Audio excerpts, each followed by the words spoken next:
So, Mike, how have you been, mate? Okay? Good, yeah. All good, thanks. Keeping well, thank you. How's the new environment treating you? Yeah, it's good. Obviously, a massive change for myself after obviously being at Huddersfield for 16 years, pretty much. Probably longer if you count like the scholarship and things like that. So yeah, going into the part-time environment was a bit of a change, but no, getting used to it now and really enjoying my time at Bradford. Good man. We'll talk about that later on. We've got a lot to get through, haven't we, mate? So before we get stuck into your rugby story, mate, where was home for you and who lived at home with you?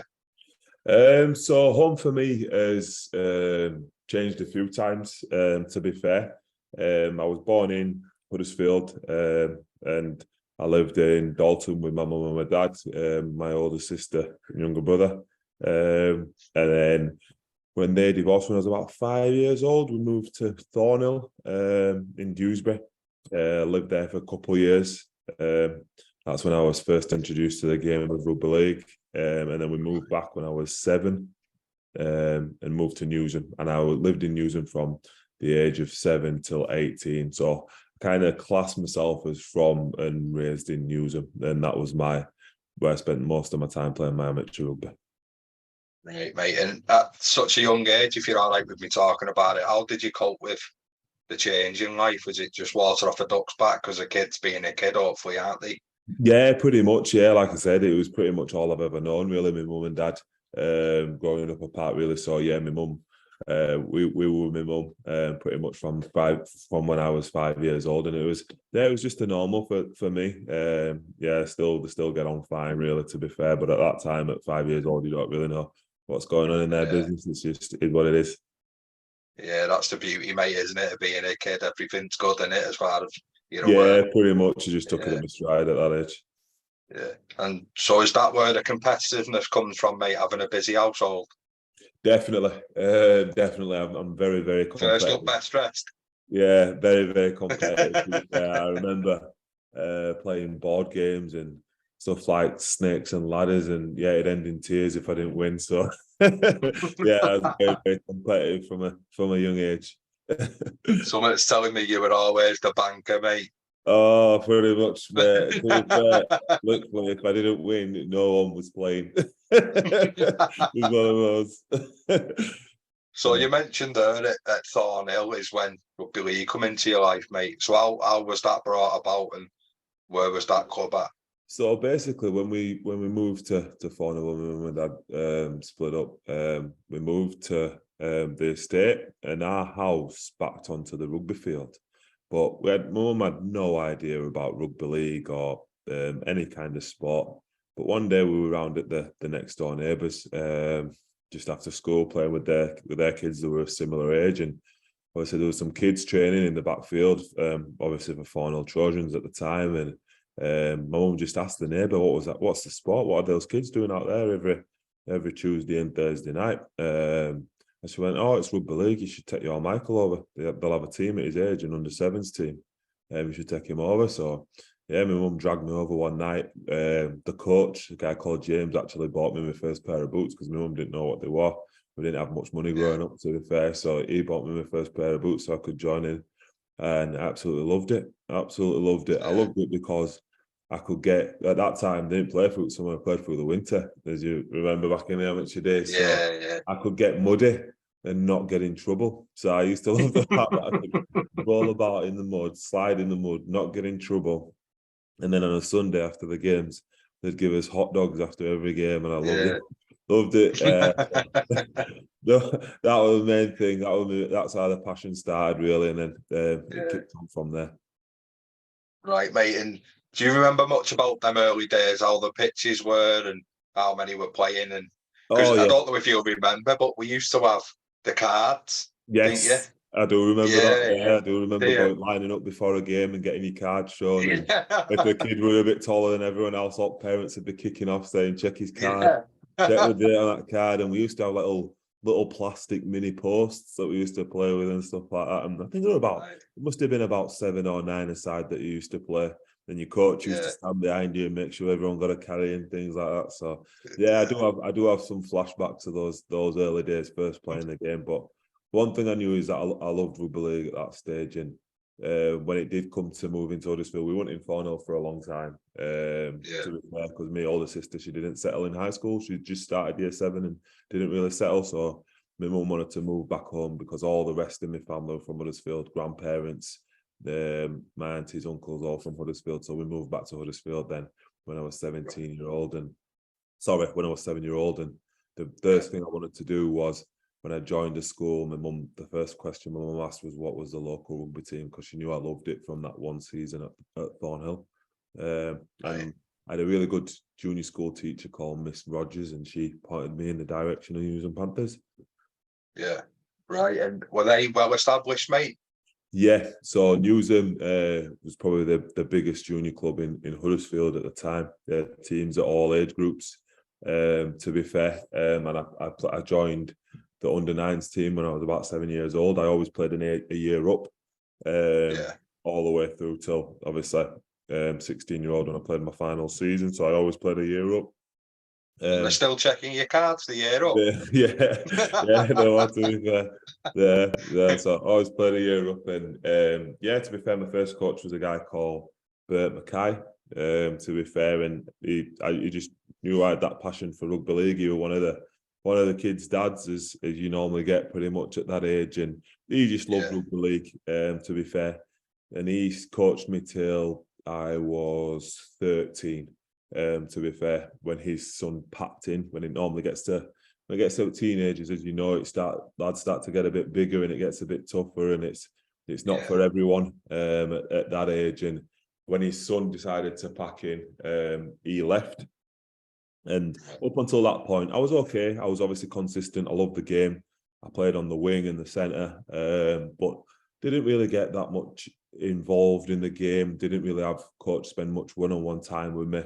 His focus was more on his own son and a few other players within the team. But I loved it, and I turned up to training every week and was very consistent. But when I was 13, 14, that's when it all really changed for me. Yeah, and that's when, like you said, it gets a bit serious then, Michael, doesn't it? It's not just about playing anymore, is it? It changes. Yeah, definitely. It changed because obviously Bert Mackay left and Darren Fleury, I don't know if you remember him. Yep, so obviously played for Great Britain, England, Leeds Rhinos, captain Huddersfield. He took over because we were a very good team. We were unbeaten for like 3 years before that. So he decided to take over with his good mate, a guy called Adrian Brook. Then he took a real shine into me straight away, to be fair. And he moved my position from centre to standoff. And that off-season, through the summer, I had loads of sessions with him. I learned how to pass, kick, taught me the real detail of the game, how to understand it, how people play at like an academy and a professional level, because he'd been there himself. Yeah. And that year, my game personally just really went from strength to strength. I went from scraping into playing for Kirklees to that year I played for England and I earned my scholarship. So I played for Kirklees, Yorkshire, if you remember the camps, the regional camps. So I went through that process, the regional camp, played for Yorkshire, went to national camp, got through national camp and played for England against Wales and earned a scholarship at Huddersfield when I was 14. So you had all the posh pubic stats, did you? Yeah, pretty much, yeah. Yeah. So, no, it was a really good year for myself. And it was at that stage where I realised I'm actually okay at this and I could actually make something out of it if I really put my head down. Yeah, so just for listeners and viewers that might not understand the levels you've gone through there within, I'd say probably 18 months, isn't it, when Darren takes over? Yeah. You've hit like the standard levels really fast, haven't you? So you've gone real amateur to virtually semi-pro level within 18 months, haven't you? Yeah, pretty much. Pretty much that was it. It just happened really quick overnight. Yeah, very, very quick. Right. So did you play any town team? Yes. So when we were 11-ish, did you play anything like that? Yeah, I played for Kirklees service area. So we used to play for Kirklees service area, and we'd play obviously against all the other service areas. So Pontefract, you play against South Yorkshire, North Yorkshire, Leeds, all the different Bradford service area, all the different councils as it was at that time. Yeah. That's how it was kind of structured. And right. And did you play the year above Mike? No, I played at my own age group. So anytime it came to representative rugby, I always went back down to my own age group, which I kind of found to my advantage, because I was used to playing against bigger lads. So when I was playing against lads my own age, I always felt like I was a little bit stronger, and it felt a bit easier to tackle these guys. And yeah, it worked well for me when it came to representative rugby. Yeah, it's not being big-headed, so I'll ask you to be honest, mate. Was it a bit easy? Because you're playing week in, week out with bigger lads, aren't you? But the physicality was easier. Yeah. Definitely the physicality. Yeah. You didn't get as banged around as a lot, because I was always tall, but I didn't have as much size as I do now. I didn't fill out until I got to the academy, because back then there was no such thing as weights in amateur rugby. We never really did strength training or anything like that. So yeah, I was pretty slim until I got to the academy. Right, mate. And then the transition into high school, does rugby help with that for you, mate? Do you find? Yeah, massively, massively. Just for a social group, really, more than anything else. So I feel like when I first moved to Newsham, going into the Newsham Panthers rugby team, I already had a group of mates before school had even started because of the team. So going to the school, you already know people in your year and the years above, and pretty much all the way through the school, because they see you around the club. So no, it really helps from that aspect, to be fair. And yeah, being involved in a team sport, I think is massive. It's just massive for all people. Just keeps you out of trouble, keeps you focused, and yeah, I couldn't recommend it highly enough, to be honest. Yeah, and what was the standard of the school rugby like compared to club rugby, mate? Poor, poor, to be fair. Wasn't great, but to be fair, at Newsham High School, we had pretty much, I reckon, half the team was the same guys that played for Newsham Panthers. So we was all right, to be fair, but then it was a drastic drop off, because there wasn't an out and out rugby PE teacher at the school. There was a fair few football, cricket, things like that, but we kind of organised it ourselves, because they realised there was a few rugby lads at the school. There was like, oh, we might as well have a team. So we kind of just organised it and coached it ourselves, and roped in whoever we could to hop on the wing and have a game, pretty much, to get a team. I'm gonna say you got your strikers on the wing and your centre backs at prop. Pretty much. Someone we'd chuck them on there. And did you play both courts at school, mate? Or? We played one game of rugby union, and yeah, it was carnage, to be honest. It didn't go well. So no, we stuck to league, but I remember we entered in the Yorkshire Cup in rugby union and bowed out pretty quickly. Yeah, a bit of an eye opener. Because when you've grew up playing rugby league, like we have, it's a drastic change as a kid, isn't it? It's all the little intricacies are really big. Yeah, massively. I think we just kept penalty after penalty away, because we had no idea what we were doing, to be honest. So, going back 10 and they're getting a free run at you, and that's it. It was very strange. We couldn't understand how they were stripping the ball when we've been tackled and all kinds of stuff like that. Yeah, it was strange. No, when did your talent get noticed outside the newsroom? So I know obviously Darren's seen something in you, shift the position. Yeah. So before we move on to people spotting you, really, with Darren giving you that little glimpse of professional environment, you must have had the pivot skills in you without really knowing, mate, mustn't you, to be able to shift in field? Definitely. That's why I just believe, obviously, that's when I realised how important coaches were, looking back now, and how important amateur coaches are in investing the time in everybody equally and developing everyone's skills, because you don't actually know what every individual can do. Because I don't feel like I had that at the early stages. To be fair, obviously there was the encouragement to participate and be involved, but that actual developing each individual's skills and seeing what they can do and making sure they fulfill their potential, that didn't really happen until Darren came along. And as I say, that it had been 2004, that 2004 season, when it started to go from stride to stride. That's when the attention really did come along. Pretty much, I'd played for the as I say, service area or inter-town team from 11 to 14, so three years without being really noticed. And then that year that I'd moved from centre to standoff, that was the year when I remember playing for them, and Huddersfield scout approached me after that, and then obviously I'd found out, I got the letter through that I'd been selected for Yorkshire camp that year as well. Yeah, and did Kirklees have it every year, or did you have like a gap year? Yeah, every year. Yeah, so every year all the way up until under-16s. So I think it was David Waite, if you remember him, he was a Great Britain coach. Yeah. He was the guy who put that performance pathway together, and that's the one that I came through. Right, mate.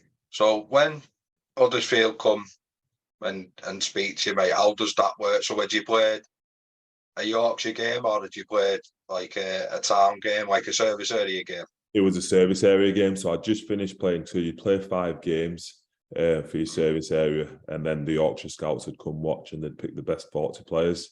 And at the end of the 5 games, the Huddersfield Giants scout approached me, my parents and the coach. He was a guy called Stuart Sheard, and said, obviously, we know Michael's a Huddersfield lad, we know he's from News and Panthers, and we'd like to offer him a 2-year scholarship deal to take him through till he's 16, to see if he's good enough to make our academy side. And yeah, I was over the moon, to be fair. I got assigned that pretty quick after that, and got handed a load of Huddersfield Giants gear, and yeah, I was pretty happy with my new strolling around like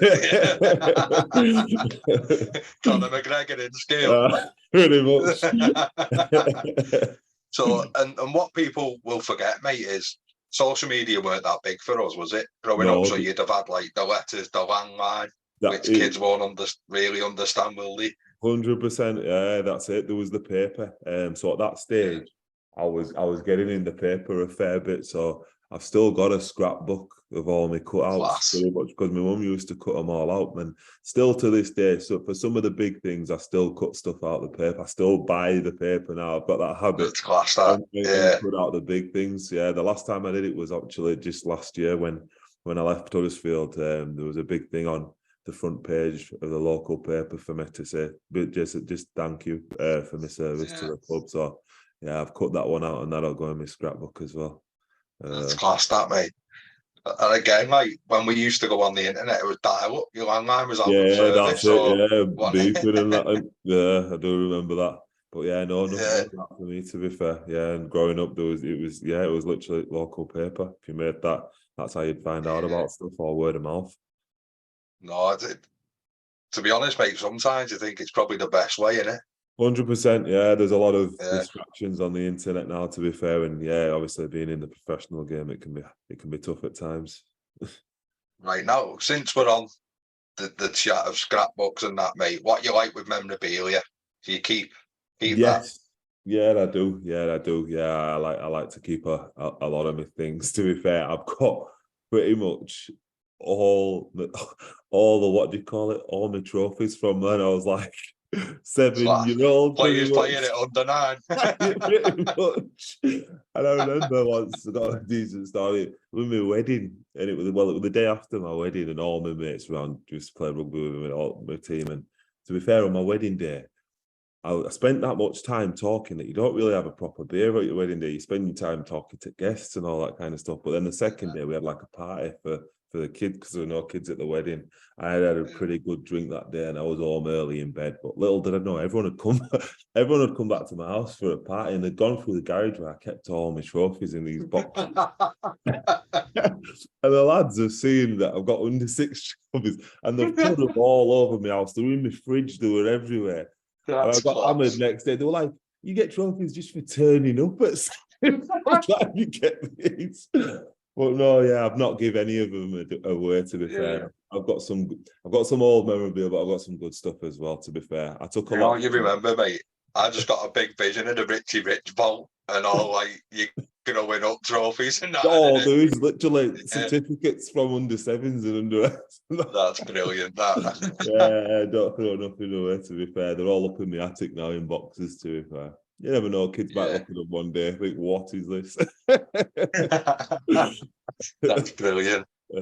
So when you walk in that environment, mate, how was you in new environments? Was you someone that settled quickly, or so you know when you walk in scholarship environment, or you went into your Yorkshire and your national camps? How was you when you first went into camp? It was tough, to be fair, because I was the only guy from Huddersfield. To be fair, no, sorry, there was me and one other mate, a guy called Richard Lopag, that were from like the Huddersfield Giants club. To be fair, on scholarship. So there were two of us really, and we just kind of stuck together. The majority came from the big four at the time, which were Leeds, Bradford, Saints, and Wigan, and the majority of the kids that were going to the national camps and the Yorkshire camps were from those areas. There wasn't many Huddersfield Giants or Huddersfield-based players. You got a lot from Cass and Hull and places like that, the real rugby-dominant places. So, yeah, no, it was tough. But as I got the second year round, when I'd made the squad, so the second year round was easy because I knew all the faces, and it's once you're in the system, they know about you, so they watch you then, and you're kind of in. Really, it's just breaking down that first door and getting in. So once I'd broken at 18, I kind of stayed in that system until I was about 18-year-old. To be fair, so once you're breaking at 14, you stay in there. So that's like Liam Farrell, is it Gary Wheeler and yes, so they were all my age group. So Liam Farrell, Gary Wheeler, Joe Westerman, all those players, Tom Briscoe, Paul McShane, they were all my age. Yeah, so no, we had really, really talented side.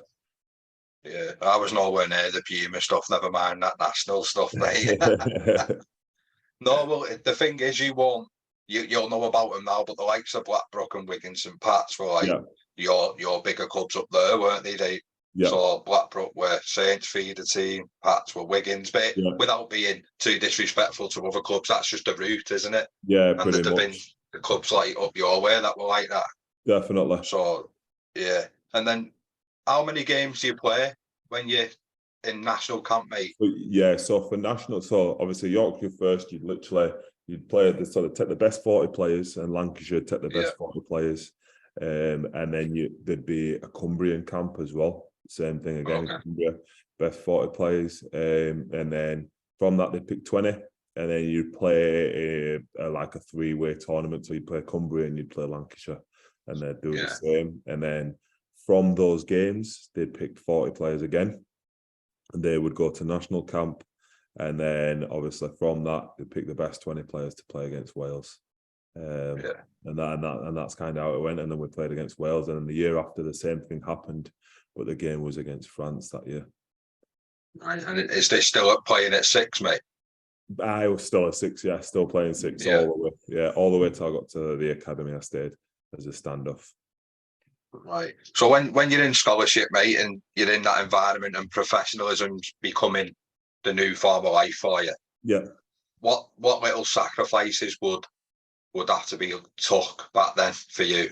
Oh, just literally, I was training pretty much almost every day, to be honest. So I trained with scholarship on a Monday and Wednesday evening, and then on a Tuesday, Thursday, I'd train with News and Panthers, and then on a Sunday, I'd play with News and Panthers as well. So it was on a Friday and Saturday that I was getting off. So I was pretty much doing sport 5 days a week, pretty much. So it was pretty full on, to be fair. But at that stage, it was fine for me. I literally threw everything into it, and I loved it. Couldn't do enough of it, to be fair. It wasn't till you get probably the year after, when you're about 15, 16, that's when you start after making some sacrifices, when you can't go to your mates' parties and stuff like that because you've got training and all that kind of stuff. So, but to be fair, myself, I didn't really miss it. I enjoyed. Most of my mates were rugby players at that time, so everybody I knew was playing rugby. To be fair, I didn't really have a massive group of mates that didn't play rugby. To be fair, so we was all kind of in it together. Yeah, and when you're going through that, mate, what was the feedback like from Huddersfield on the scholar terms? Were they pretty efficient with letting you know what they expect from you and that? Yeah, definitely. They were good, to be fair. They came round. They always used to come down to the big amateur games, and obviously they'd watch me whilst I was playing at Yorkshire and stuff like that. And they'd say that obviously the first team coach at the time, Tony Smith's keeping an eye on everything, all that kind of stuff, and just making sure my development was going really well, and developing into a player that they could potentially put onto an academy contract eventually. That was the plan, and obviously they saw something in me at 14 years old, and yeah, it worked out okay. How did you deal with the extra? Was it self-pressure more than pressure of a scout? Did you cope with that sort of attention well? Yeah, so self-pressure was massive. To be fair, I put a lot on it because I'd set goals for myself. So as soon as I got the scholarship, my goal was, right, I need to get an academy contract, because if I get an academy contract, I can get into that system then, and then try and work my way into the first team. And then at the start of that, my final year at Newsham, I broke my ankle in the first game of the season, and I was absolutely devastated. I had to have surgery and have it pinned and plated, and I was pretty depressed, to be fair, for say about a month, because I thought it was over. I thought, this is my final year, it's under 16s, I need to have a big year, and I'm not going to get a contract. I was still with the scholarship, so they were doing my rehab and stuff like that. They actually helping me, giving me physio and things like that on my ankle to make sure it was healing well. But yeah, no, I was absolutely devastated at the time when that happened. I came back and I played the last 6 games of the season, I'd say, including the playoffs, semi-final and final. So I only played 6 games in my final, yeah. And does the goal change when an injury like that comes along? It does, and it did for 4 weeks. The 4th week into having my cast on for 6 weeks, I got a letter through the post to say, we'd like to invite you down to the stadium because we're going to offer you an academy contract. So quickly switched, and I'll never forget that, because I remember being on crutches at the time when the letter came through with the Huddersfield Giants badge on, and I was like, yeah. So yeah, I remember I actually signed my first academy contract on crutches. I had my tracksuit on with 3 other lads from the scholarship, and yeah, I've got that cut out. I'm in the paper with my crutches, smiling at the front of the stadium, signing my academy contract. So yeah, it was great news, to be fair, at that time, and the deal was done pretty early, to be fair. So I think they must have seen enough to know that they wanted to offer us contracts for the year after. Yeah, and also, and does that change your perspective on yourself as well as the club?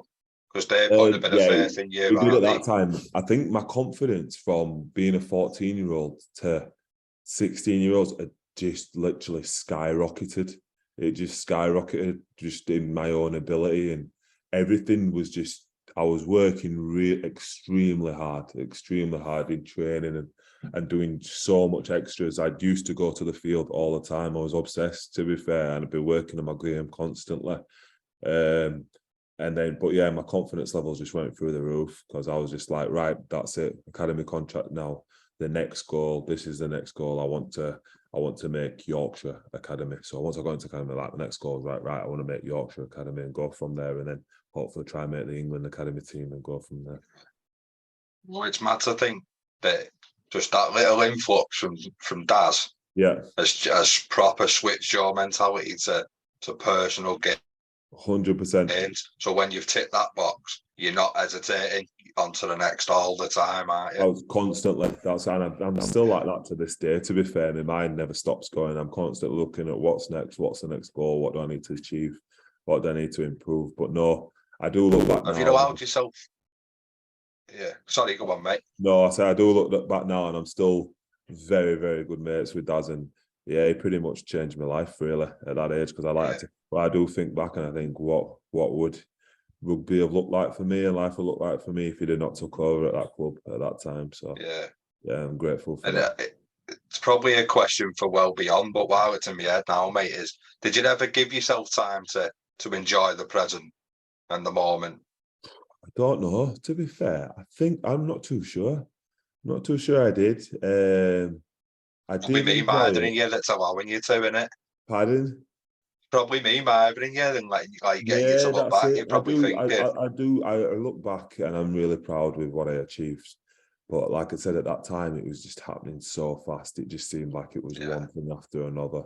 But one thing I do know is that I was playing rugby really well, really confident, and I was very happy, definitely. Yeah. And before the ankle injury come, mate, how had you been with injuries? Nothing. That was my first big one, and I've had a lot through my career. So that was the first. That was the first operation of many. Right. So do you think, because you've got the first one out the way, and not only was it your first injury, it was quite significant. Yeah. And you've learned the resilience to get over that and what it takes. Do you think that's helped you? Probably not at that age, because I didn't really go through a proper rehab process. It was kind of just rest and leave it, and then hopefully when it feels good, come back. Probably my first one when I as a professional player. That one really hit me, and then from there I've had a fair few, which we can get into later. Yeah. So when that next target's set, mate, is everything around education at geared into being a rugby player? Have you decided that pretty early on, and then once the scholarship and academy come round, that's that? No, not at all. To be fair, pretty young. It makes me laugh, to be honest. My dad was constantly on to me, saying, "You need rugby's not real." It's like because he's not a sporting person. It was like, you need to focus on your schoolwork. You need to focus on your schoolwork, and you need to do well in school, and you need to think about what job you're going to do and things like that. So that was drilled into me from, like I said, as soon as I was in high school. So always alongside my what do you call it, my amateur rugby, it was constantly drilling into me. You need to be doing well in school. You need to be doing well in school. So I always focused on my schoolwork, and I knew that if I didn't make it as a rugby player, I wanted to be a PE teacher because I loved sport. And I really got on well with the PE teachers at school, and it was my favourite lesson. And it was just what I wanted to do. So alongside my rugby, all my GCSEs, I was focused on doing really well with my GCSEs and getting onto a sporting course at college, to be fair. But it was funny because my dad never really paid attention with my rugby until that year that I made England, and he was like, "Oh, he's actually all right. Yeah. He's actually all right. Yeah." And it's funny now because literally when we see people and that, it'd be like, I took him all over. We went all. I've been training. I was like, I've got it on the 6 trophies at all. No, he didn't. He did from when he realised when I started playing really well at a high level. But before that, it was my mum. She'd be the one dragging me all over the place. But no, they're both as proud as punch now, to be fair. But it does make me laugh when I hear him tell stories now about how much he did earlier. And I was like, you one who told didn't see you. You know, it's mad, isn't it? Because, like, obviously, I've not reached your levels and that, but my dad was the same, I think, you know. It's like, as if when you get older, it's like, that's when he like, circulated around certain games. So, do you know, like, your bigger games and stuff? Yeah, that's what it was, exactly that, same thing, yeah. So when climbing the ladder through the club, are other clubs able to have a chat with you, or was you not interested anyway? I wasn't interested, and I probably didn't have the means to do it anyways. So my mum never drove, as I said, growing up. So I'd rely on lifts to get to everywhere, or the bus, to be honest. So luckily there was, like I said, I played in a really successful team at News and Panthers. So there were 4 or 5 of us from that same club on scholarship, and every week I'd just hop in someone's car for away games and things like that with my mum. And obviously I was in walking distance for training and things like that and home games, so it was fine. So obviously I was getting lifts to like these camps or to what do you call it. So I owe a lot to the parents and my teammates because they got me around the place, to be fair. And like I said, so I was never really approached by anyone else. And to be fair, I had no interest in playing for anyone other than Huddersfield. From, like I said, about 2001, so from 11-year-old, I used to go down to pretty much all the Huddersfield Giants games to watch with my best mate.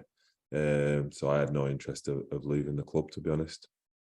Yeah, and if the Huddersfield opportunity wouldn't have come around, would you have kept playing anyway, mate, and just combined it with hopefully a PE teaching role or something along them lines? Yeah, definitely. That's what I was working towards. And yeah, like I said, if it had not come round, I'd have probably looked at all the clubs at that stage if they were available. But I love the game, so I'd have definitely kept playing rugby. I'm sure of that. So you mentioned earlier you played the last 6 games and a couple of them last 6 games were real big, weren't they? Yeah. So how do you force yourself back into the side mentally and physically and able to play in them big moments after such a big injury? Mentally it was tough. To be fair, coming back, I was very nervous about my ankle. I think I came back a little bit early, to be honest, but I wanted to play. I knew we was travelling really well, and we had some playoff games to play. We had to beat West Bowling, who were from Bradford, in the semi-final of the Yorkshire League, and then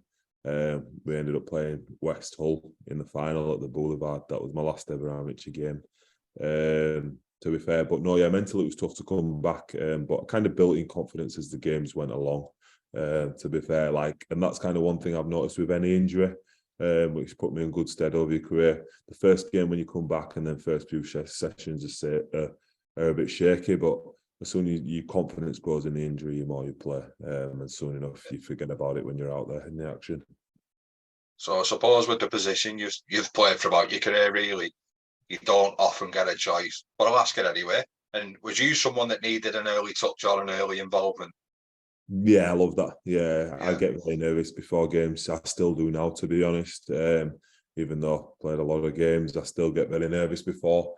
I do the same routine before every game. I'm very diligent about what I do. It's changed from when I was a young kid, from an amateur to being a pro. But as soon as I've been in the pro game, I'd say consistently now for probably the last, I'd say 13 years, I've done the same thing from probably being 20-year-old. Yeah, just the way I prepare. Does it just feel like it's gone in, like, from being an academy lad to like at Bradford now, like that? It feels like it's gone so quick. Literally. And I remember talking to the lads that were 30 plus when I was 17 and I'd played my first few games for Huddersfield in the first team, and they said it goes just like that. And yeah, it's gone so fast. And now I'm in the last 2-3 years of my career now. Yeah, it's gone quick. It's been a whirlwind, but I've got 5 or 6. Pardon? 5 or 6. 5 or 6 years. Oh, I wish. No, I don't know if I'll be too happy with that. So when the games come along, mate, is it just about sticking to the basics and finding your way back into the game? That's it.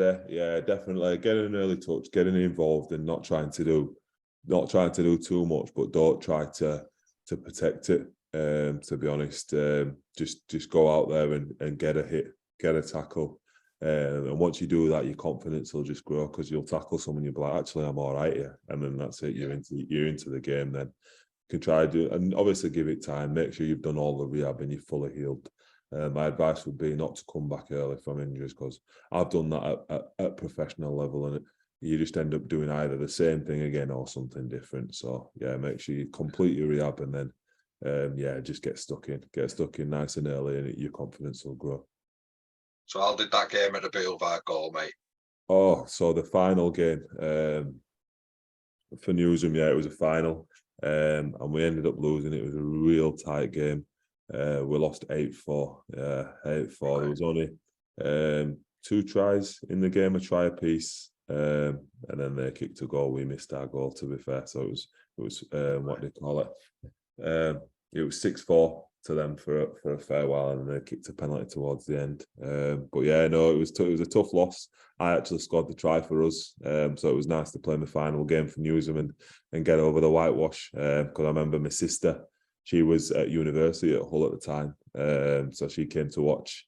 My mum came over because she wanted to see my last ever game for Newsham. So yeah, it was an emotional day, but yeah, I remember, because I'd played with those lads since I was 7-year-old. So yeah, as you know, when you look back at your amateur days, they're some of the best days playing with your schoolmates week in, week out. So yeah, no, I do cherish those moments. It was just a shame we couldn't have lifted the trophy to finish off, but we'd won plenty of trophies before that, to be fair. So no, it was good.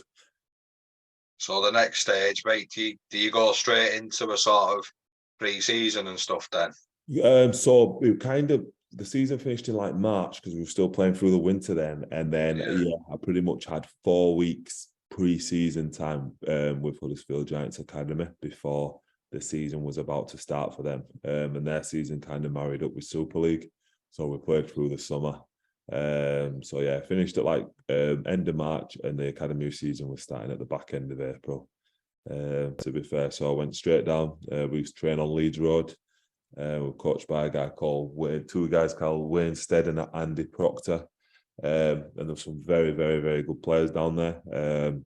Obviously, I met my best mate, Leroy. He was down there. He's obviously a couple of years older than me, so he was in the academy at the time. Trying to think if there's any other first teamers that were in the academy at that time. No, there wouldn't have been, to be fair. But yeah, Leroy was down there, and that's when I first met Leroy. He's a very good mate of mine. He's godparents to my children. To be fair, and he was from Newsham. He was a few years older than me, and he went to school with me. But because he's obviously a few years older, we never really spoke at school.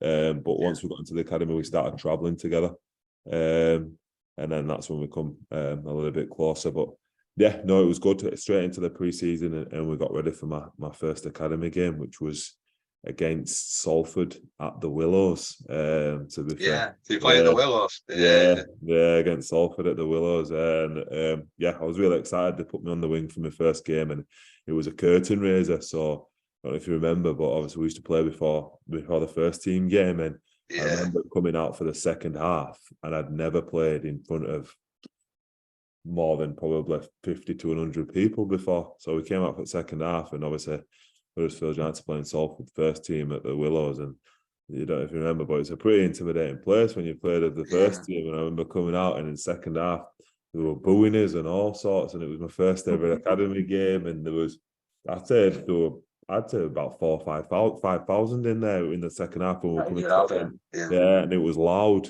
And it was a real experience for me, to be fair. No, we got a good win. I think we won about 20-odd 10 or 20-odd 12 or something like that. So, but I loved it. I absolutely loved the atmosphere. Played my first time playing in like a proper stadium and things like that. So no, I really enjoyed it. And wearing the proper Huddersfield Giants kit, that was something really special. I remember looking at my shirt and thinking, this is a step up. So no, it was a good moment. You've been on the wing as well, mate. Hitting the cage when you're running out and stuff. Oh, the red cage. Yeah. No, I do remember it. And I played left wing as well. So I was right in front of that stand getting hammered. Oh, brilliant. So is, like you said before, the personal goals don't stop. You're still doing them now. So that first game, boxes tick. Yeah. What was the ambition that year, mate? Was it just to establish yourself anywhere in the team? Pretty much. So it was to nail a spot down in the team. So I played my first 2 games on the wing, and then he moved me to standoff after that, because that's what I'd always been. So I played my first 2 games on the wing, and then he moved me to standoff, and I played the rest of the year at standoff. That first year, so I was only 16 going 17 then. I'd just gone 16 that year. Yeah, I was just leaving school. I'd just gone 16. So just gone 16 that year. And I played standoff for the majority of the season. We missed out on the playoffs, finished mid-table. I ended up winning Rookie of the Year that year in my first season for the Huddersfield Giants Academy. And then my second year, I was 16 going 17. And then that year, I knew it was a big year. I wanted to make the what they call it, the academy side. So I wanted to make Yorkshire Academy. That was the next goal for me. So I was like, right, I want to make Yorkshire Academy and try and make that step up that second year. So that was the next goal that I set for myself. Right. So that first year, mate, going from being in a very competitive Newsham side and floating between pro and, if you're that good, you probably could have competed at semi-pro at Newsham, I'm guessing, mate. Yeah. So flipping between them two standards, did you notice a level change? Oh, massively. Yeah. The detail, the size. So that's when I first started lifting weights and stuff when we went into the academy. So the schedule. So started training. We used to train Tuesday, Thursday, Saturday, and then play. We trained Tuesday, Thursday, Friday, and then play on a Saturday. Saturday afternoons, majority of the games were. And just the training, the intensity of training, it had gone up. The level of player was better. And obviously playing with people that were 2 years above you. So it was under it. So it was junior and senior academy at that time. So I'd be playing with 18-year-olds when I was 16, pretty much. Yeah, so it was different. It was different, but it was a step up again, and I embraced it. And obviously, I set new challenges for myself and things that I wanted to achieve. But that first year, I just wanted to nail a spot down in the Huddersfield team. I did that. I had a good first year. I wouldn't say my impact was as big. It was good. I settled in pretty young, and to be fair, they were really happy with me because I was 16 years old and I was holding my own against 18-year-olds. To be fair, so I think that's all I needed to do that first year. The second year, I really wanted to kick on. I was like, right, I want to be a star of this team now and try push on into the first team. So the second year, I really set goals for myself. That was the beginning of 2007. That'd have been. And did them goals get achieved, mate? And did you really hold your own again and set standards again? Yeah, so that year I ended up scoring 30 tries for the academy, and I played for Yorkshire Academy. I played centre for Yorkshire Academy. John Bastian at the time, I think he's back at Leeds now. He's been head of youth at many different professional clubs. Made me captain, so I captained Yorkshire Academy against Lancashire. We played a 2-game Origin series. We lost against Lancashire away, but we beat them at Leeds. And then from there, I got picked to play for England Combined Youth, they were called, which was the under-17s team. And we played against Australian Institute of Sport, and we beat them in 2 test matches, one at the Halliwell Jones in Warrington, and we played 1 game at Wakefield, and we beat them 2 weeks in a row, which was good. And then at the end, and then at the back end of that season, well, in the summer, so I was at college at that time, and in between college, I wasn't working. I was just either in the academy or I was going to college. And when college finished in like July, did notice that I'd been playing really well for the academy, and I'd captained Yorkshire at this point. So John Sharp, who was the first team head coach at this point, invited me down to training. So he said, "Oh, would you like to train with the first team?" I was like, "I'd love to, absolutely love to." So through the summer holidays, I'd go training with the first team down on Leeds Road. Obviously, I still wasn't on a first team contract at that time. I was still on an academy contract, and I'd been training really well. So, like again, my confidence had just gone through the roof. Obviously, I'd just been selected for Yorkshire, just been made captain, and I get invited down to train with the first team. So I'm like, this is going really well. I must be doing something right.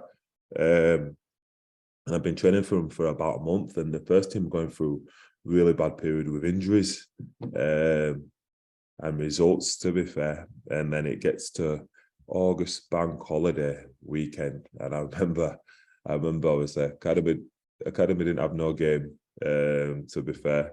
So I had a big August bank holiday Sunday night, massive.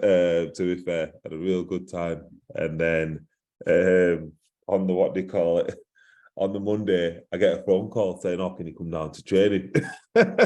I'm pretty dusty, but it's the first team, so I'm like, "Yep, I'll be there. To be fair, and trained really well, to be honest. And then after the session, he came up to me and he said, "There's a chance you could play on Friday." He goes, "We've lost both centres last week. Chris Nero at the time and a guy called Jamal Elise, who were both injured." And he goes, "There's a good chance you'll be playing. We're going to put you in the squad, so be ready. You think you'll have a spot for you on the bench on Friday?" And it turns out, yeah, I did. I got on the bench against Warrington away and ended up making my Huddersfield Giants debut.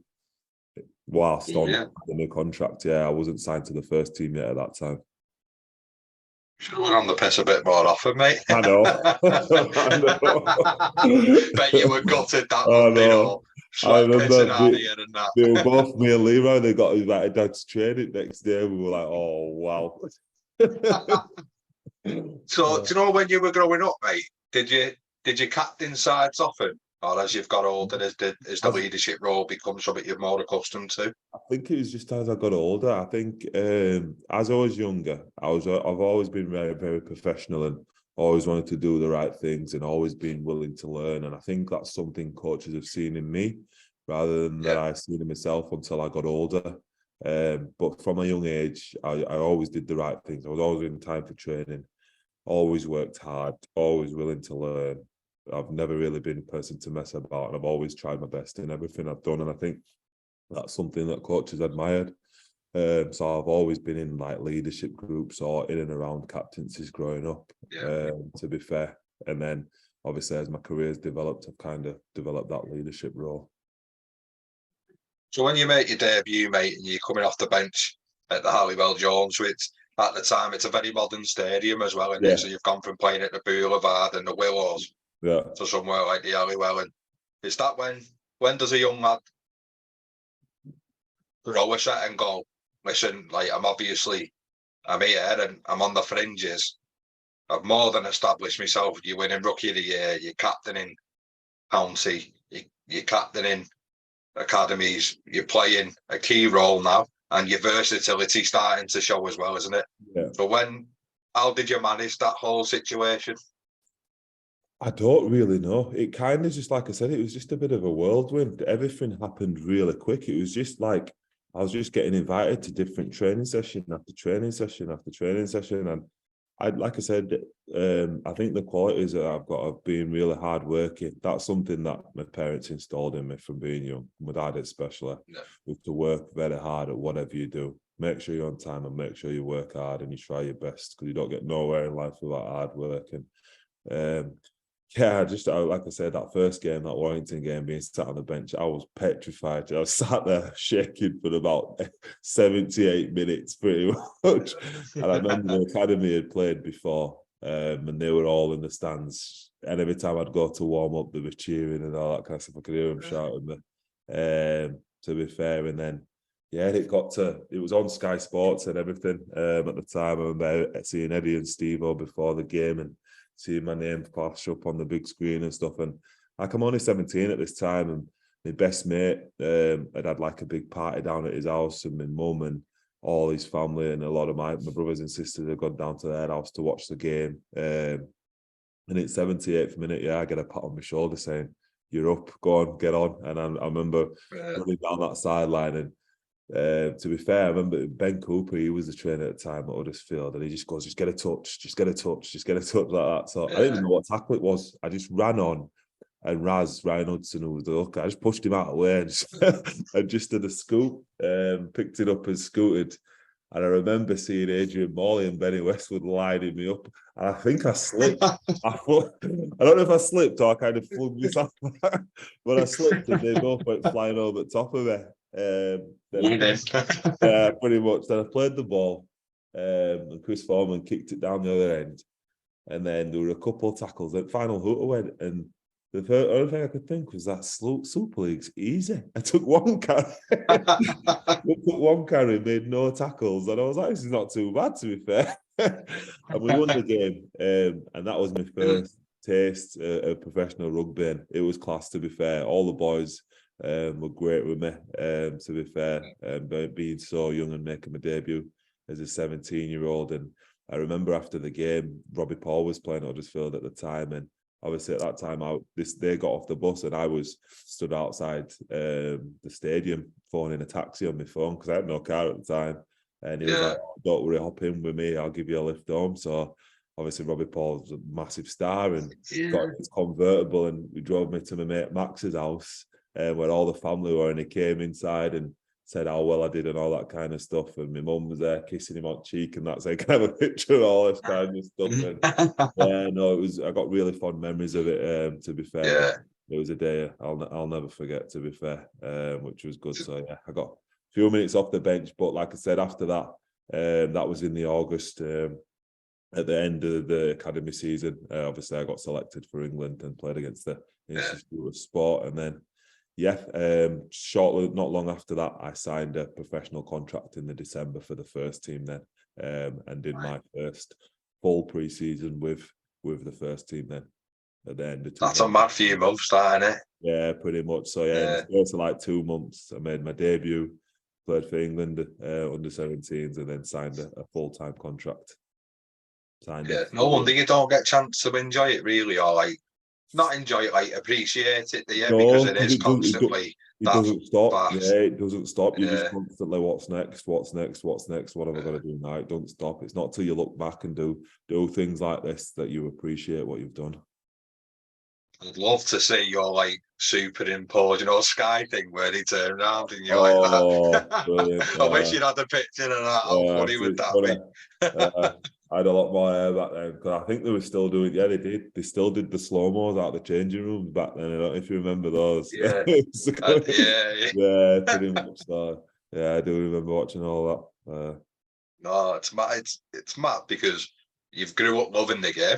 Yeah, Sky's evolved, hasn't it? Rugby league's evolving, yeah, and like the shift in content changes. yeah, and you're just in the beginning of that. But we've grew up watching the old school like Tartar song or however it was, wasn't it? yeah, The 8-piece balls and all that, mate. yeah, That was what we were all yeah. after, Pretty weren't we? much that was it.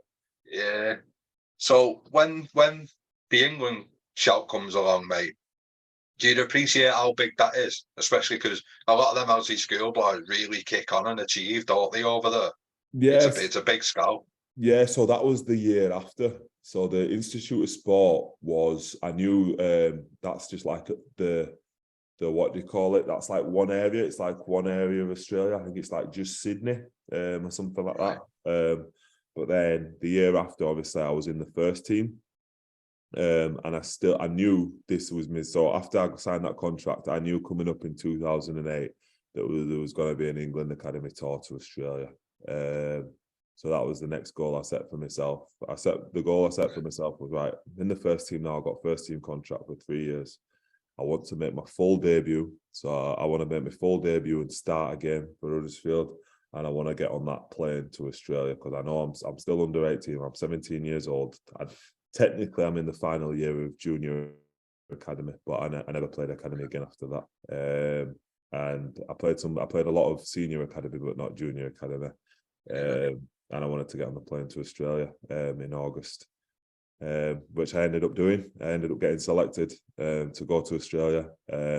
And the Easter Monday game, I made my full debut against St Helens at home for Huddersfield. I played centre opposite Matt Gidley at the time. Easy job. Yeah. Yeah, no, it went really well. We had a great game and we won 18-16. So yeah, it was a massive day, to be fair. And I actually went on to play 14 games that year for the first team. So I played 14 games of Super League from April till it would have been, when did I leave? I left like first week in August to go to Australia for 4 weeks. Yeah, you smashed it there then, didn't you? Yeah, which was class. So I played 14 games and then went to Australia. We went to Brisbane, Townsville and the Gold Coast. We spent this time and it was class. We played against the Australian schoolboys. They had probably one of the best teams they've ever had. Pretty much, I think all of the teams either played NRL or playing in the NRL now still to this day, and we played Brisbane Broncos under 20s as well. Yeah, so we beat Brisbane Broncos under 20s 22-20. So that was the warm-up game. So we knew it was going to be tough if we only beat them by 2 points. Then we played the schoolboys up in Townsville, right in the north of Australia, and we got battered. I think it was like 56-6, but it was the heat. The heat up there was ridiculous. I think it was like 30-odd degrees when we were playing the game, and the guys, we struggled. And then the week after, we played them back down in Brisbane. It was a lot cooler, and we only lost, I think it was 16-12 that day. So it was a lot better performance by us, to be fair. But no, it was a great tour. Memories and mates for life off the back of that. Yeah. So do you know when you're under the sticks, mate, and you feel like that's where you're spending a fair bit of the time, especially as a young lad, how do you stay in the game? How do you keep your head on the ultimate goal, really, when things are going tough? When they're going wrong in that England game, you think, England game. I think we spoke about a lot about what it means, what it meant, what you're representing, to be fair. I remember before the kickoff, everyone was just, I remember saying, if you're not up for this, there's nothing you can be up for. There's no need to try fire people up. We're representing this country. And that was a lot of the talk in the changing rooms. It was like, nobody needs no motivation. You don't get no bigger than this. Do you know what I mean? There's no higher level we can go to at our age. That goes, this is as big as it gets, really. So yeah, I think that were a lot of the talk that was going on when we were doing it tough in that first game, to be fair. Yeah. And going back a little bit, but when you first walk into a match day and your name's on the back of that jersey that you're holding such high regard, is that like does that proper slap you in the face, mate? That's a massive achievement. That you kind of just pick it up and look at it, and you're like, this is big. This is everything that I've been working for, pretty much from being 7-year-old and picking up that first ball to having your name on the back of a shirt.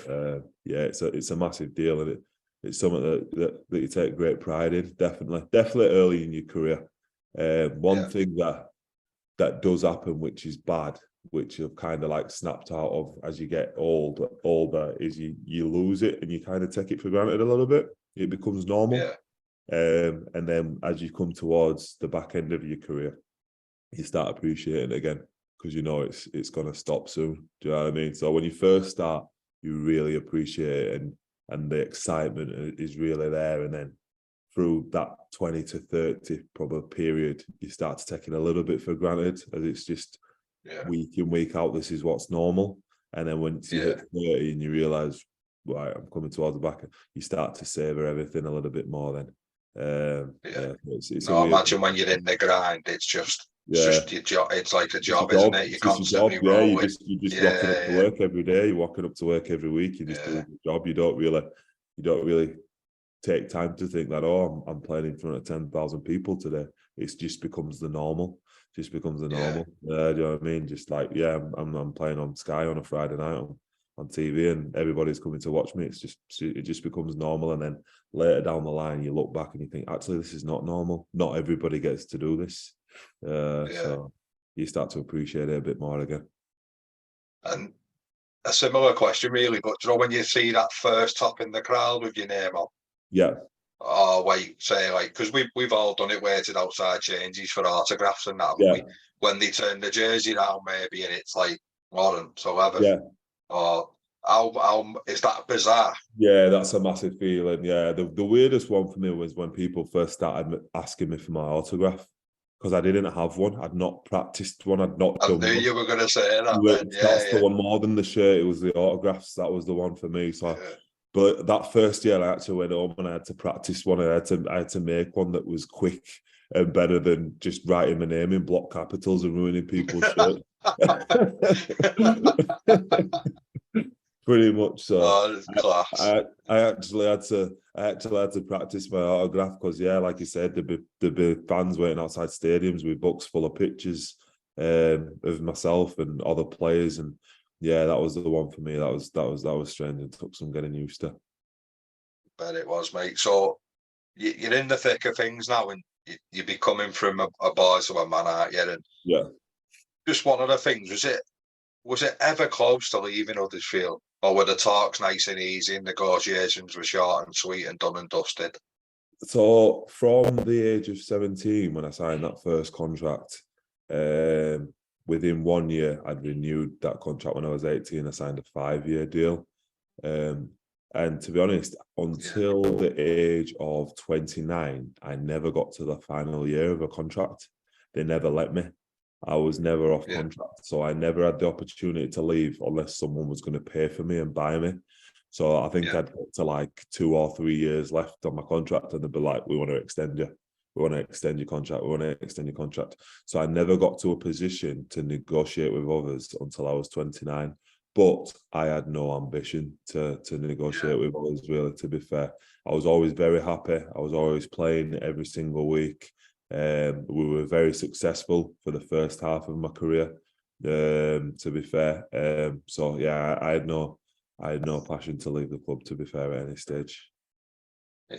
Like I said, we're going to hit them moments now, mate, because not only has you seen Huddersfield evolve and regenerate, and you've seen the game change, roles have changed since we grew up, haven't they? And all that type of thing, mate. And it's like Barry said the other week, it's not that the game's changed, it's just styles become popular again, don't they? They come back round a bit like clobber, really. Clothes become back in fashion, just like style of play does. So when did you firstly notice the style of the game changing? And secondly, when did you notice Huddersfield becoming a force? So the style of game probably changed. So I'd say from my academy time, so when I first joined the academy till probably 2010, so I'd say probably a 3 or 4 year period, the game was pretty open still, and very attacking based and very fluid. And then I'd say probably around 2010, the game changed because I'd say a few Australian coaches that had came over to Super League. Michael Maguire probably being the biggest one at Wigan. I was going to say he was massive into wrestling, and wrestling and the ruck area was big. It was big in Australia, and he kind of brought it up. Everything always comes over to Super League slowly, but probably a few months after. And he brought that over to Wigan at that time. And we had a coach called Nathan Brown as well. And so he's come from Australia, and he brought it over to us as well. And I feel like that really changed the game then. It really changed the game, the way teams defended, and the style of play became more from score as many points as you can to pressure. And ruck control. And I feel that's the way the game's gone, and that's the way the game's played now. And then very structured, isn't it? Very structured. I remember I never really used to hear too much about completion rates and things like that when I was first coming through. It was more about scoring points at any opportunity that you could. But like I said, started to hear a lot about my completion rates and structure and attacking shapes and all this kind of stuff, and the wrestle, winning the ruck, all that kind of stuff. That all started to come into the game around that period there. So when I was around, I'd say 20 years old, early 20s, I noticed a real change in the game, to be fair. Yeah. And because when we were growing up, mate, your 13 was a career bar in the likes of Scully and Farrell, weren't they? Yeah. They were the exceptions, weren't they? Without being rude to anybody, they were just an extra middle. That's your fullback was a solid under the eyeball, made the last ditch tackle. Make his tackle. Vedlinski won it. And then obviously I can't pinpoint it like that one person that changed it, but your 13 become your middle 6 and 7, didn't it? And split the pitch up into them thirds and stuff. The game definitely changed when we hit our early 20s, didn't it? Yeah. So when did Huddersfield become the top? You know, like we mentioned before, the big four. Do you feel you've become a big danger to that? Yeah, I think we broke in probably 2009 when Nathan Brown first came to Huddersfield. So it was my second full year with the first team, to be fair. So my first year, 2008, we weren't very successful. We finished 10th, but it helped me because obviously struggling team. I was a young lad at the time, so they thought there was no relegation that year. Because they just brought in the Super League licensing system. So they threw me in, and it kind of benefited me because they could blood me. I could play lots of games without the fear of me messing up, and it was great for my development and getting to play lots of first team rugby. Obviously, Nathan Brown had seen that, and he'd seen the potential that I had, only being 17, going 18 years old. So that next year, he took a real shine to me and worked a lot on my game in the pre-season. And when he first came over, that first season, we was really successful. We finished 3rd in the league off the back of finishing 10th the year before. We got into the playoffs for the first time for a fair few years, and we got to Challenge Cup final at Wembley, which we unfortunately lost against Warrington. But I was 18th man that day. But at the time, being a 19-year-old, at the time, getting to warm up on Wembley pitch and being in part of that occasion was something that was massive. Absolutely massive. So really enjoyed that day. And while we're on that, mate, I ask most people this, and it's not just an ordinary week that week, is it? I know you've got to say the media handbook stuff and the cliched stuff, but it's not, especially for a young lad. How was it for you that week? Yeah, at that time it was pretty surreal. So obviously only being my first second year in the first team, obviously going to Wembley, and I remember it was red hot, and I remember we left up at Huddersfield, and there were all these fans clapping us off on the bus, and we went down and we stayed at a place called Pennyhill Park, and obviously, like I said, I didn't have much money growing up. This was like a 5-star hotel with pools and spas, and me and Leo are looking around going, "What? There's pools out." We're like, "What is this? This is keeping that dressing gown." Literally, it was ridiculous. Absolute. And I roomed with Kevin Brown. I remember, and obviously, I was only a young lad, so I wasn't on a massive contract at the time, and I remember being starving, and I ordered. There was no prices on the room service list, so I just ordered a sandwich and some crisps on room service. I thought, oh, that won't be no more than like a tenner. And it came through, and it was £28. Kev had to lend me money and pay for it. It was ridiculous for a sandwich in this what you call it, in this hotel.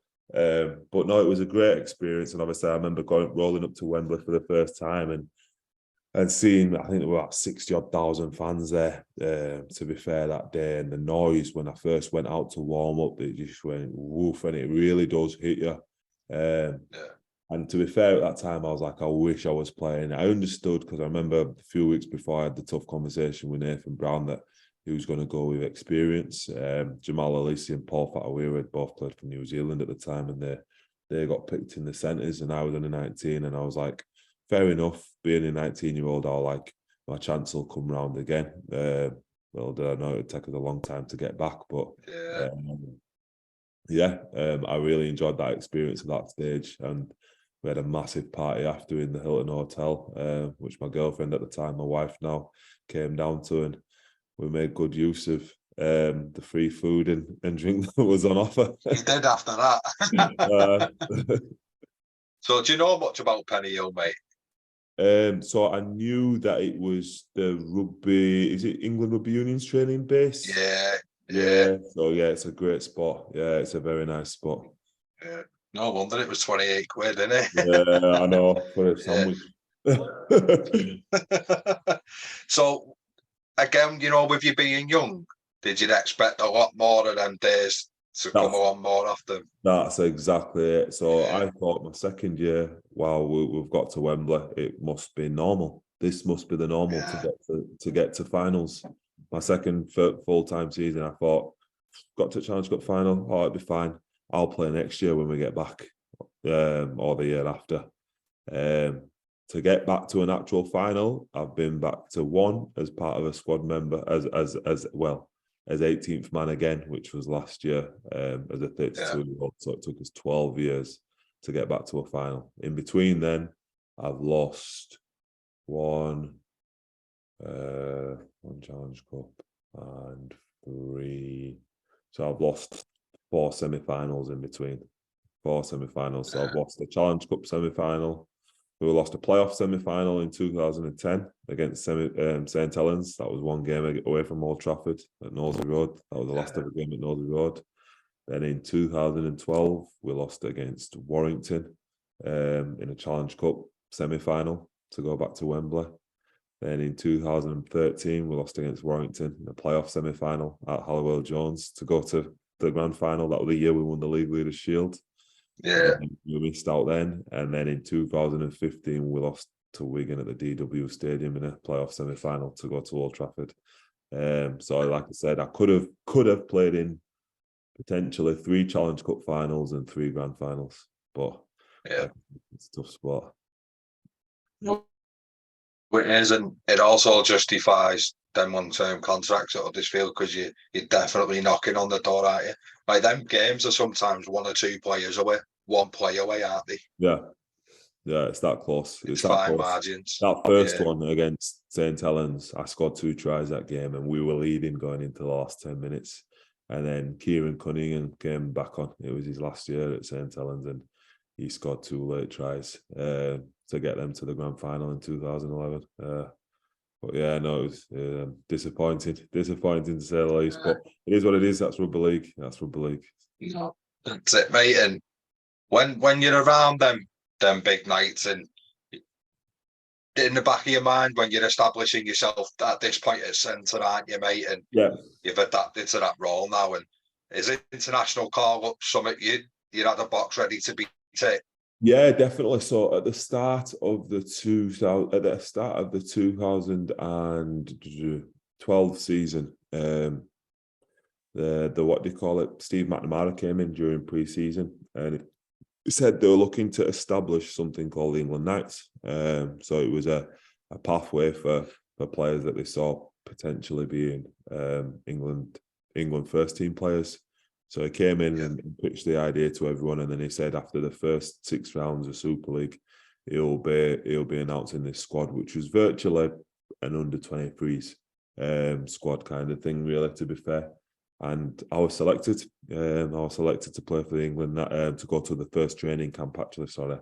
There was a training camp first. I think they picked about 30 players. Then we went down to Loughborough, and we had like a little mini weekend camp down at Loughborough training. And then he said, at the end of the year, we'll be playing in the European Cup against Ireland and Scotland. So Ireland in Belfast and Scotland in Edinburgh. And luckily enough, at the end of the season, I was selected to play for the England Knights against Ireland and Scotland. And that was my first taste of senior level international rugby league, to be fair. And then luckily enough, the year after, it was the 2013 World Cup, and the England Knights was around again, and we played Samoa in what was their warm-up game for the World Cup that year, and had some real good results. And I won every single game that I played for the England Knights, and I loved my chance playing with them, to be fair. And I played some really good rugby for them.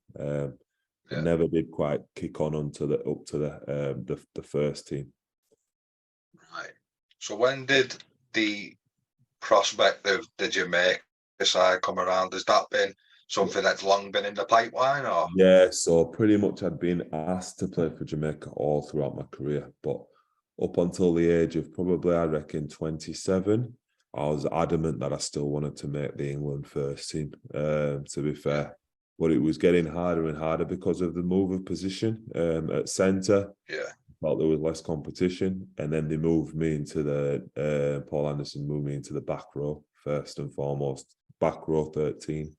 And then looking at the top squad, players playing in the back row at that time, we were spoiled for choice, to be fair, as an England team at that time with back rowers. There was people like Gareth Ellis and Ben Westwood and real Sam Burgess and real superstars of the game playing in the back row. So that kind of blocked that pathway, really, to be fair, to kick on into the first team as a forward, because that's somewhere that England have never really lacked any kind of depth, and it's always been a strong area of the England team, to be honest. So so when I was probably 28, 27, 28, I suggested the idea for playing for Jamaica to my current coaches that were at Huddersfield at the time, which were in 2007 it was Rick Stone, in 2008 it was Simon Wolford. 2018 and 2017 it was Simon Wolford, and both times, because it was in pre-season, the America's Cup, which were they just never let me go because they wouldn't want me to miss pre-season training. So it was kind of poor, really, because it was kind of a lack of respect, because I know if it was England or Australia or New Zealand, players would have been released and allowed to go, but because it was Jamaica, saw it a little bit as a joke, which looking back was pretty disrespectful. So I was never allowed to go play until 2019, because in 2018 Jamaica managed to qualify. They won the America's Cup and they qualified for the 2021 World Cup. So when I said in 2019 that I'm playing, they actually respected it, because I'm going to play in a World Cup. They granted me the release to go play that year. Right. I think it's mad how you have to sort of, like, I'm not saying you begged, Mike, by no means, but you've sort of had to persuade them, haven't you? Pretty much, yeah. Started out to persuade them to release me, because the last thing they wanted me to do was get injured playing for Jamaica, pretty much. And then, because at the end of the day, Jamaica don't pay my wages. That's what they used to say. They used to say, we don't pay, they don't pay your wages, we do. But it's the same for players that play for any other country. But yeah, no, I think it took them earning that respect within the rugby league game and qualifying for a major tournament to actually say, oh no, this is actually legit. And I was allowed to go represent them. Yeah. And yeah, to be honest with you, mate, it's probably the same for a lot of other lads, wasn't it? Oh, Like it's them doing that's opened the door for you established massively. like Players Super to League players to go. go and play. Yeah. 100%. Yeah, it is. It is. That's exactly what they've done. They'd led the platform before. A lot of hard work had gone into to get into Jamaica to where they got to be fair. Yeah. And how was it, mate? Was it a good experience? The World Cup. Yeah. Oh, class, absolutely class. Yeah, one of the best of my career, to be fair. Especially that New Zealand game, getting to face the Hacker in person, and playing against superstars of the NRL. Yeah, something I'll never forget. Brilliant, mate. And obviously, you've done an awful lot at Huddersfield, and it'll be no disrespect to Bradford, but that's forever what you're going to be attached to, isn't it? Because of how well you've done and the people you come through. They somehow kept the good nucleus here, didn't they? Yeah. And you're seeing it through. So when a testimonial comes around, mate, is that something you're really proud of? Yeah, massively. That was a big factor in when towards the of staying at the club. I wanted to achieve a testimonial at my hometown club, and yeah, it was something I'm really proud of. To be fair, I had a great year. To be fair, and put on a lot of events for the fans and the people I know, my mates, and yeah, having the game and walking out with my daughter in my arms were a very special moment. But yeah, no, I love my testimonial. Yeah, we had a lot of fun. That year. Oh, brilliant! And when the time comes to lead Huddersfield, what were the options? What was you looking for, mate? By Bradford. So after last year, so 2022, I'd only played like 13 games. It was the first year of my career where I'd not played 20 plus games in a season, to be fair. And it was very, very tough. The major one was missing out on the cup final for me, to be fair. So to be at the club as long as I've been there, like 15, 16 years, to get to the cup final, well, the semi-final first. It was a semi-final when I knew I was going to miss the final, and I was 18th man for the semi-final. So I knew then that if we won, the team wouldn't change unless drastic injuries. So yeah, to put as much effort as I've been into that club and miss that trip back to Tottenham and not be on the field and after watch that game, that was probably the toughest thing I've ever been through in rugby league. To not be out there, and then after that, there were a few injuries picked up in the final. I got through that. There were a few injuries picked up in the final and played about 4 games after that, and we'd won every single one. Then I cracked my ribs. I broke my ribs, and I rushed back from that injury after about a couple of weeks. And I played in France with really sore ribs. I didn't have the best game, to be fair. We lost by a point against Catalan. And I came in again on the Monday and my name wasn't on the team sheet. So at this point, I've been in and out all season, in and out. Missed the first 6 games, just not getting selected because they won the first 6. So, yeah, it's something I'm not being used to, and it was pretty frustrating. But at that stage, I had a conversation with Watto, really good few hours, really honest. I was like, what does the future hold for me next year? Where do you see me in the team? Do you see me in your starting 17? And he was really honest with me. He goes, I've got a lot of respect for you for everything you've done for the club and you've done for me since I've been here. And he goes, obviously, I want you to be part of my squad. I want you to stay. I think you're great for the players and the environment. I just don't see you in my first choice 17. I want to start pushing a few of these younger forwards on into the first team now. So your Matty Englishes, your Owen Trouts, your Ollie Wilsons. Yeah. I'll start giving them boys some more game time. He goes, I want you in the squad, but you won't be in my first choice 17. And to be fair, he could have lied to me and he could have said, you'll be in the team, you just have to work hard and keep your head down. But him saying that to me, being honest with me, he was like, I said, sweet, knowing that, and obviously off the back of this year, I know now that playing's what makes me happy. It's not the results. So we could win every game all year long, but if I only play 10 of those games out of 30 and I don't play in any of the big ones, it's not enjoyable. Obviously, I'm happy for my teammates and I'm happy for the club, but for myself, I'm not getting it. I'm not enjoying. I don't enjoy watching and not playing. I want to be out there. I want to be in action. That's why I work so hard in training. That's why I put my body through. You put your body through too much not to get the enjoyment of playing the game as well. So it was at that point that I realised that next year I need to change my environment take some control back over my own destiny and being able to play every week, and go from there. And to be fair, so it was middle of July last year when I first started looking around and putting the feelers out for rugby away from Huddersfield next year. Yeah. And at first spoke to a fair few Super League clubs, but the thing was, I still had another year left on my contract at Huddersfield. Okay. So I still had a year to run. It was that there was a lot of Super League interest from Salford. There was Hull, there was Lee, who were very interested all along, and Wakefield. But all these clubs wanted Huddersfield to contribute towards my wages as well. And Huddersfield, obviously, understandably, were not going to contribute towards competitors, as they see it. But Bradford were consistent. They popped up straight away, to be fair.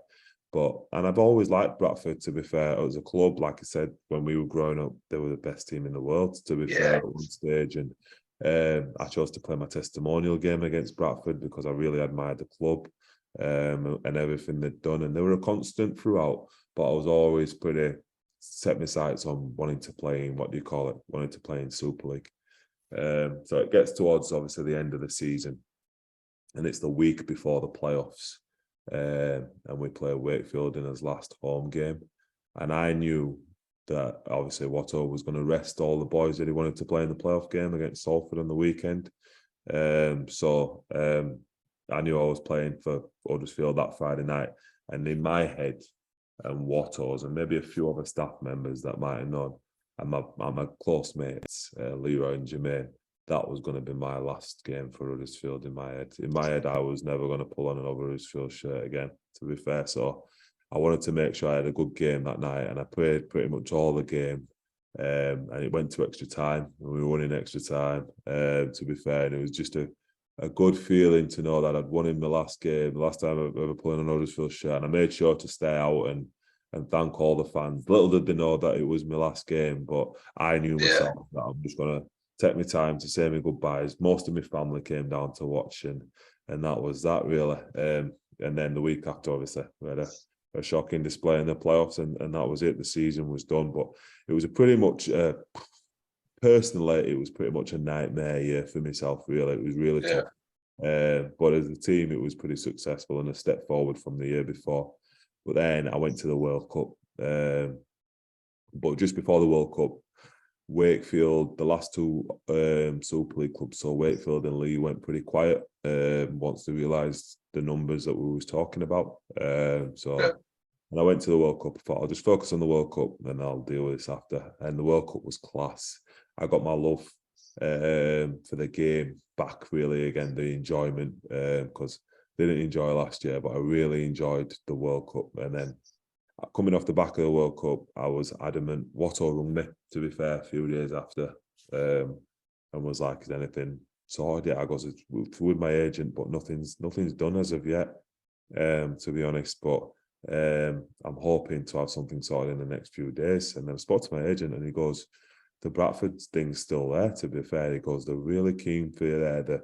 Brian Noble wants to meet you." He goes, I goes, "Fair enough, yeah, I'll have a chat with him." So I met Brian Noble, and he really saw the club. He spoke about how, obviously, he was so excited for me to join the club. They wanted to rebuild the culture of the club because it wasn't where it needed to be the year before. He goes, "We brought all these new players in, the time Jack Walker and Bodine Thompson, and they had great players there like Jordan Lilly and people like that, and they really wanted to make a real thing of it this year, and they got some good young players there as well, and he really sold the club to me. And he was like, 'We want to have you in the leadership group and make you captain.'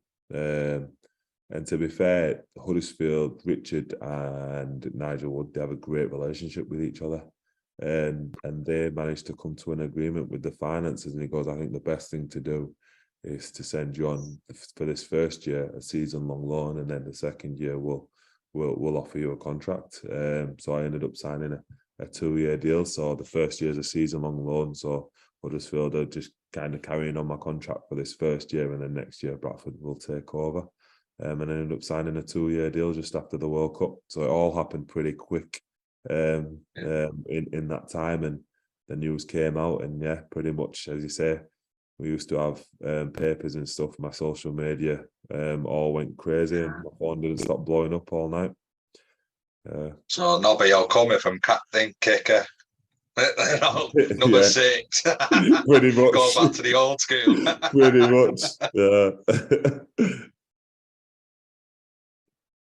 You've had some big results, mate. I think, yeah. So what would be the ultimate ambition for you? For Bradford? Yeah. This year, obviously, the two massive goals. One would be to get to Wembley and play in the 1895 Cup. That's a massive target. I think, obviously, it'd be very special to play there. To be fair, Bradford have not been to Wembley since, I think, 97.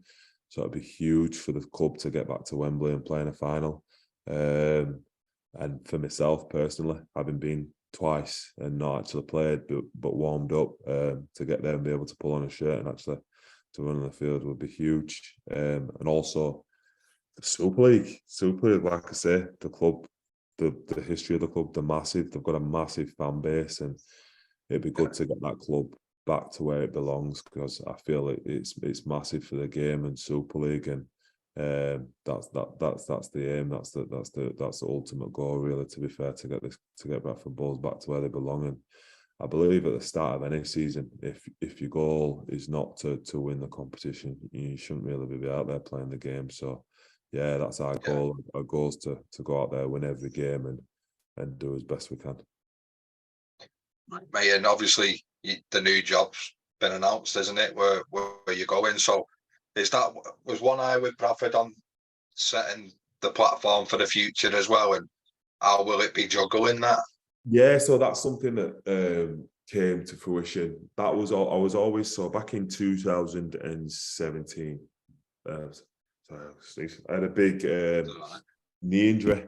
To be fair, I had a big knee injury in 2017, and I missed the majority, probably 2/3 of the season that year. I only played about 6 games in 2017 with this knee injury, and it was at that point my player welfare manager said, do you fancy doing, like, what you're going to do with all this time you've got off injured? How about, is there any education you're interested in? Is there anything you want to do? And when I first started, what do you call it? When I first broke into the first team, I'd finished college. I'd just finished college at the time, and I was like, oh, I want to focus on my rugby. I don't want to go to university. He goes, is there any courses you want to do at uni? I goes, I've always wanted to be a PE teacher, to be honest. That was the goal from being very young. So maybe doing it was like, have you got your A levels? I goes, yeah, I completed college. I've got my A levels. He goes, oh, sweet, you could sign up to any course. So I did a sports coaching degree at Leeds Beckett University, and that did 4 years to complete that. And then I've been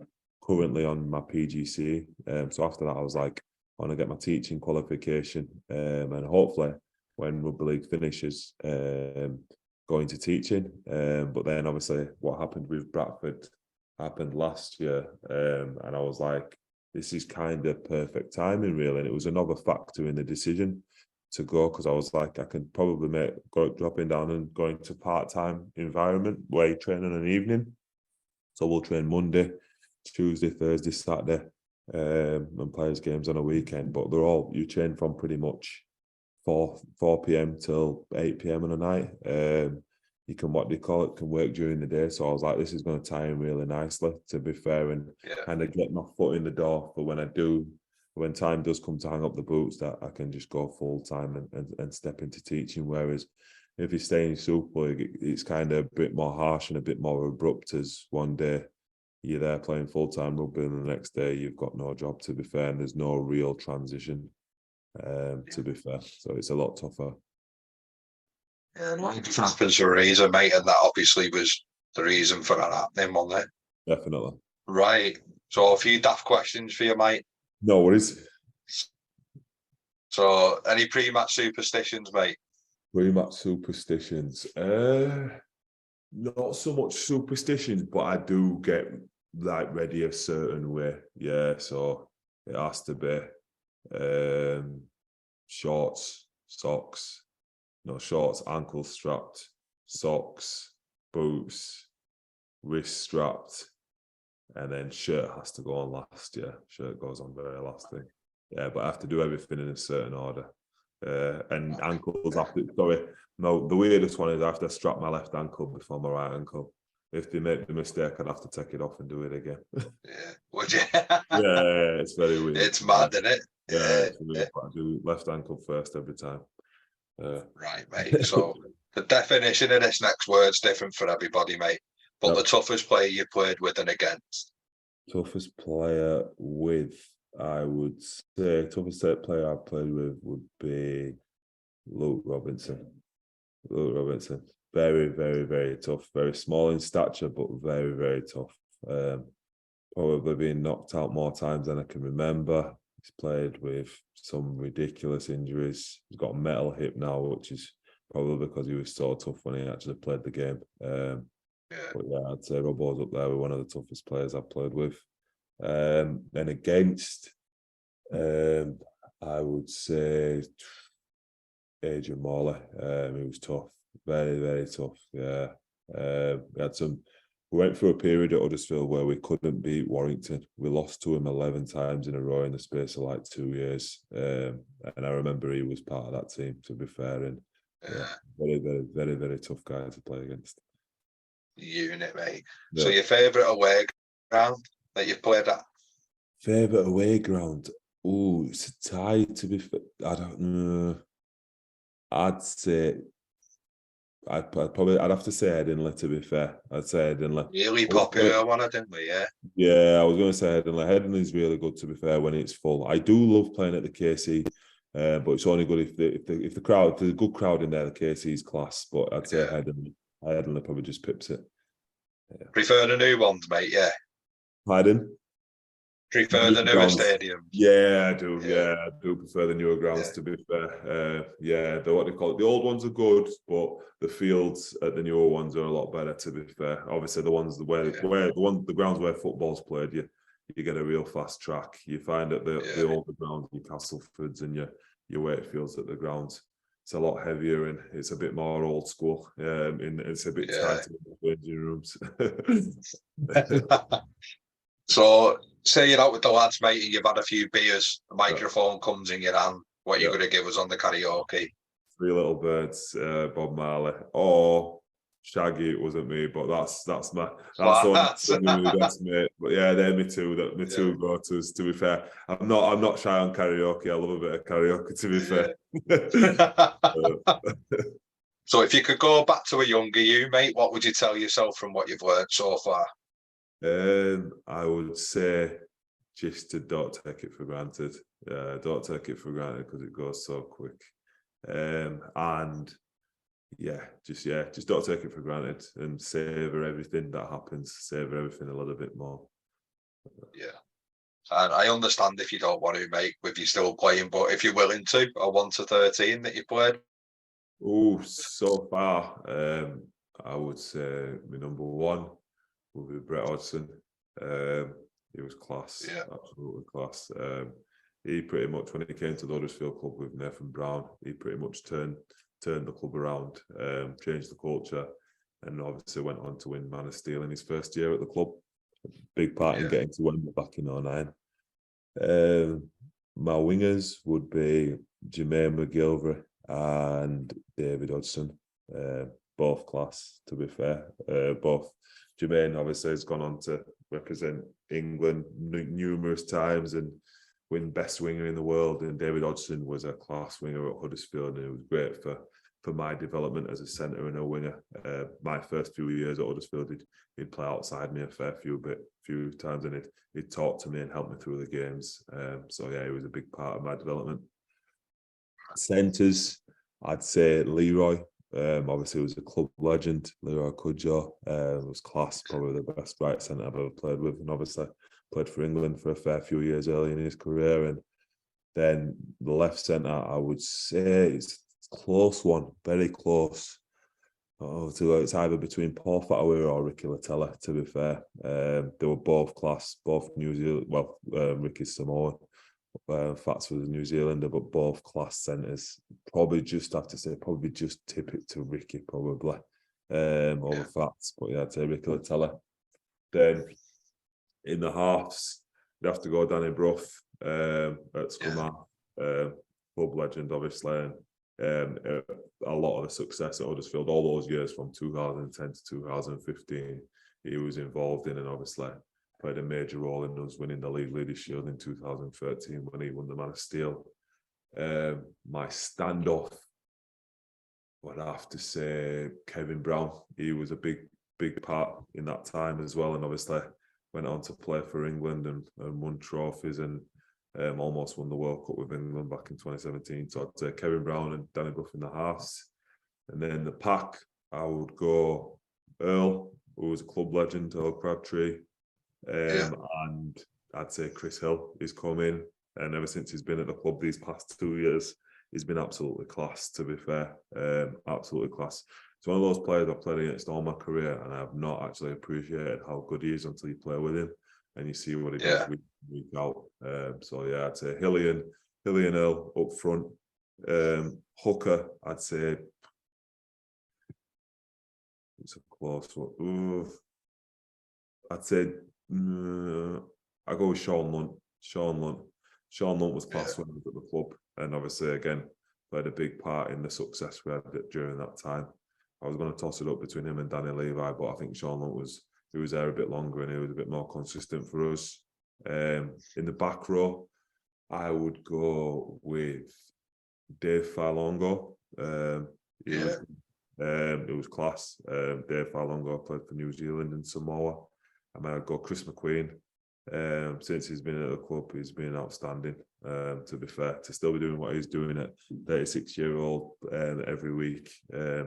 Class player and great block. And then loose forward, I would go with Luke O'Donnell because he was just an absolute animal when he came over from the North Queensland Cowboys. Very, very good player. So yeah, that would be my 13 at now. There's a lot of close calls there of players that I've had to leave out, but I'd say that's roundabouts where it would be.